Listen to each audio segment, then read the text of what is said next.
দেশে ফিরবেন সাকিব, জানালো বিসিবি। ক্রিকেট ক্যারিয়ারে খারাপ সময়ের মুখোমুখি অনেকবারই হতে হয়েছে সাকিব আল হাসানকে। কখনো আইসিসি থেকে নিষেধাজ্ঞায় পড়েছেন, কখনো বা খারাপ ফর্ম কিংবা ভক্তদের সঙ্গে ঝামেলায় জড়িয়ে সমালোচিত হতে হয়েছে। তবে এবারের ঘটনা সবকিছুকে ছাড়িয়ে গেছে। কোটা সংস্কার আন্দোলনকে কেন্দ্র করে চলমান পরিস্থিতি নিয়ে নীরব থাকায় তাকে অনেকবার সমালোচনার মুখে পড়তে হচ্ছে। বর্তমানে বিদেশ থাকা এই ক্রিকেটার দেশে ফিরবেন কবে সে নিয়েও রয়েছে প্রশ্ন।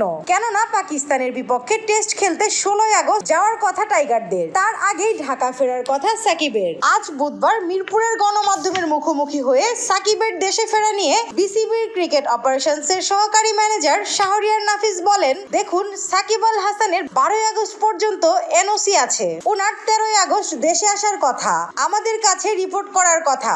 আজকে 7 আগস্ট তার আরো 2-3টা খেলা রয়েছে, তার সাথে যোগাযোগ করব এবং তার প্ল্যান জানার চেষ্টা করব। স্নিগ্ধা আখি, নতুন সময়, ঢাকা।